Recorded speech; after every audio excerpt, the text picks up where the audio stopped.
What's up, guys? It's Johnny Valentine with Gain Solar.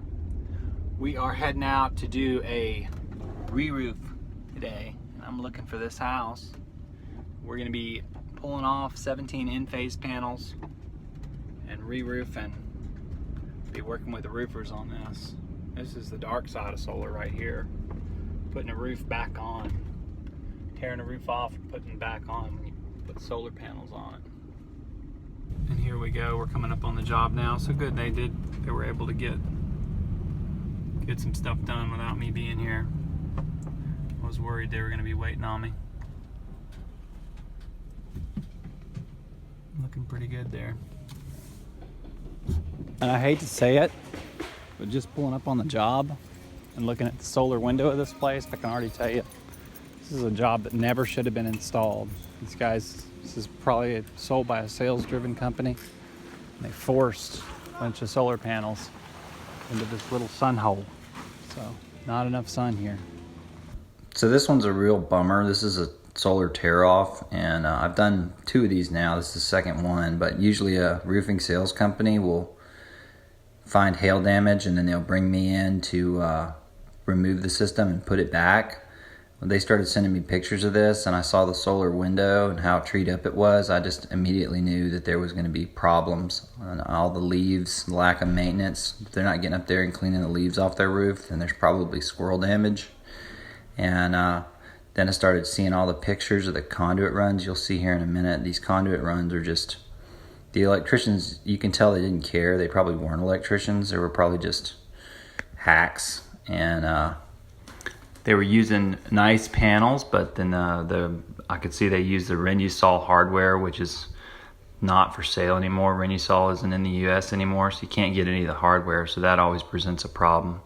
But you can see there wasn't a lot of maintenance. The conduit runs look terrible and kind of can present a little bit of a danger having that 240 volts just running wildly on the roof. So this is a situation where they forced it, you know, they didn't have a good solar window and they just put solar on a bunch of different roof pitches and then ran Liquidtite all over the top of the roof. It's kind of a what not to do, how not to do an installation. So sometimes you just gotta watch other people's screw ups to learn what you should do. They shouldn't have put it on all these different roof pitches. If you don't have a good roof for solar, you don't need to force it up there. It's like, I know people really want solar, but having all this Liquidtite and exposed wiring on the roof around a bunch of trees and a site that doesn't get a lot of sun, you're just asking for trouble. So first thing you're going to want to do is find the conduit run.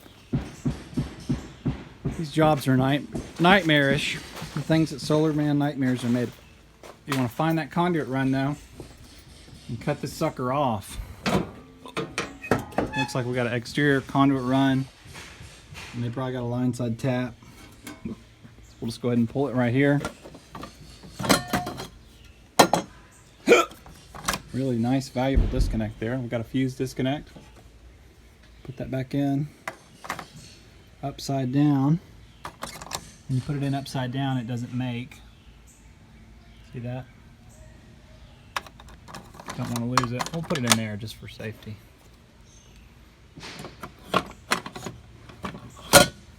¿Traes una vara o algo para quitar todo eso? ¿La blower? ¿O una vara? ¿Una barra? ¿Qué quieres quitar? Toda la hoja, pero tiene mucha insecto. Va a tener mucho insecto. ¿Hormigas o No, la cucaracha. cucarachas? So this is what happens when you have a bunch of, there's a rodent's nest, so there's a lot of rodent species, and it's also a breeding ground for cockroaches and other things like that. So there's some more subpar left to work. No cord grip. Some more rodent damage right there. So we're gonna try and fix all this, but there's a lot of damage. Rodent damage. When you're dealing with this old in-phase, if you don't have one of these, you're in trouble. That's the only way to unlock it. Show you guys how good zip ties work too after they've been in the sun for a few years. Break them right off. Not looking too good. These trunk cables all eat up. So these quick mount flashings can present a real problem when you're trying to get them off. The easiest way to do it is to run this bolt on super tight. Hope that it almost galls onto the base. There's the whole screw. So one way you could do it is to run it on super tight, run that bolt onto there, hope that it almost welds at the bottom or just kind of destroys it, and then maybe it'll grip enough to back it off. But if you can't do that, you got to do some kind of a mechanic trick. So what I like to do is put two of them on here.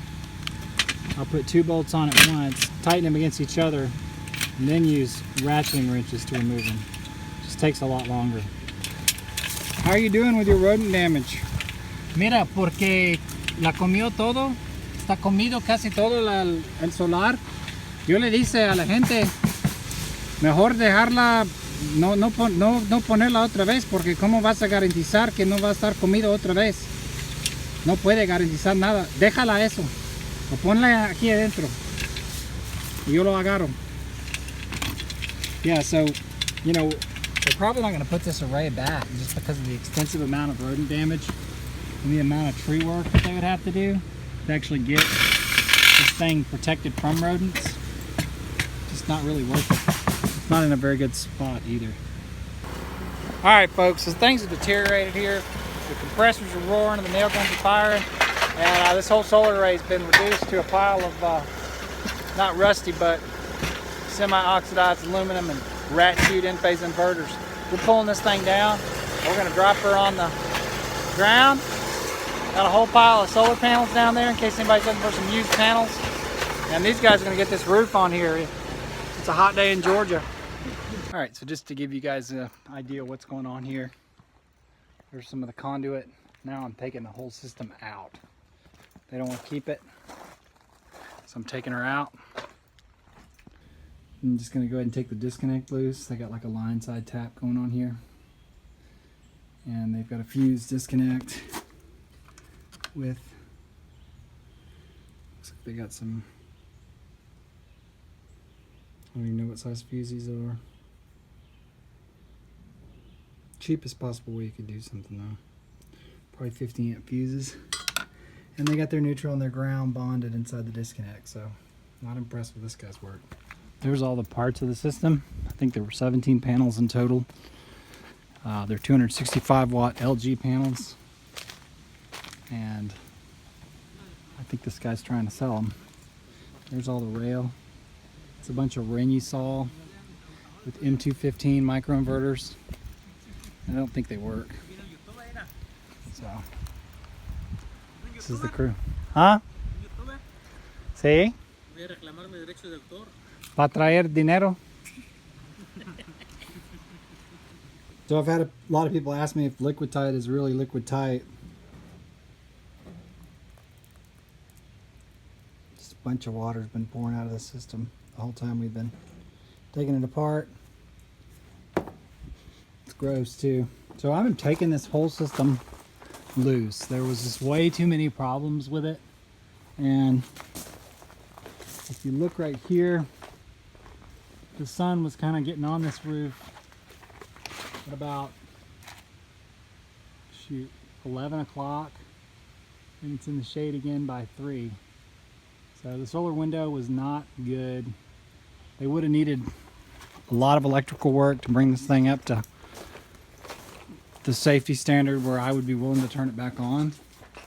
This is what they had, which is a 50 amp fused water heater disconnect, line side tapped into that 200 amp meter base, and then they had no overcurrent protection. They had the neutral and the ground bonded, which was not right, and so many bad parts about the system. It's not worth putting it back on. Hopefully they can sell the panels. They're about 10 years old, or do something with them. So for those of you who are watching this video, it's mid-June 2020. This system is for sale. It's in the southeast, close to Atlanta. It's north of Atlanta. and there is a bunch of electrical material. There's conduit, which is pretty much useless. Wire's useless, but somebody could probably use it. To me, it's useless. Chewed up microinverters, probably a few of them are good, but I'd say there's at least half of them are chewed up. There's the conduit, and then the 17 LG 265 watt panels I showed you.